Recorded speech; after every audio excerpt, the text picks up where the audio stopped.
Vous savez comme moi qu'il n'y a pas d'âge pour perdre les dents, et surtout pas à 28 ans. Regardez ici les dents, comment elles bougent, et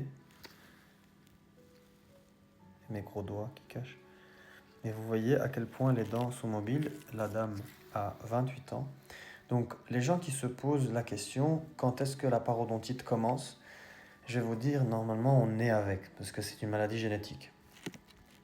Et en fait, elle va commencer à s'exprimer vraiment à partir de la puberté. Donc ça à l'âge de 9-10 ans pour les femmes et à 13-14 ans pour les hommes. Et donc, ce qui va se passer, c'est que les bactéries vont coloniser le pourtour de la gencive et qui vont créer de l'inflammation, donc un petit gonflement. Ce gonflement va faire une pression sur l'os qui est en dessous de la gencive, donc l'os qui va tenir les dents, et cet os va fondre, va fuir cette pression, donc il va s'auto-ronger, si vous voulez. Cet os qui va fondre va laisser une gencive qui est flasque ou une gencive qui va le suivre, donc il y aura un déchaussement visible et les dents vont bouger et puis vont tomber. Qu'est-ce qu'on fait lorsqu'on a une maladie aussi grave? Parce qu'il n'y a pas plus grave que de perdre toutes ses dents. Ce qu'il faut faire pour ne pas perdre ses dents, c'est d'avoir une hygiène parfaite avant d'avoir le problème. Donc, si on est né avec le problème, on sait que nos parents ont la parodontite, l'hygiène doit être parfaite. Vous devez suivre la vidéo que j'ai mise sur mon site internet. Donc vous allez sur mon site, vous tapez un onglet MJC, méthode Jamil Chouker. Vous suivez cette méthode à la lettre et vous n'aurez jamais de problème.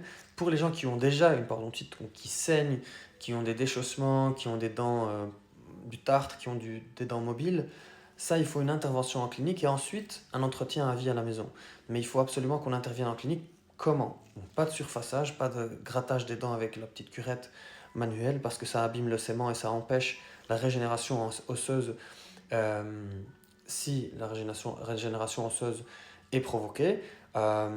Donc, il faudra absolument traiter en débridement. Tout le temps, on me demande ah oui, quelle est votre méthode? C'est ma propre méthode, je suis auteur de cette méthode.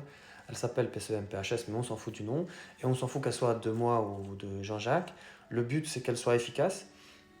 Elle va se concentrer sur attaquer les bactéries. Donc, contrairement aux parodontologues qui attaquent la conséquence qui est juste le tartre, nous, bien évidemment, qu'on débride, qu'on enlève le tartre avec des ultrasons qui ne sont pas invasifs.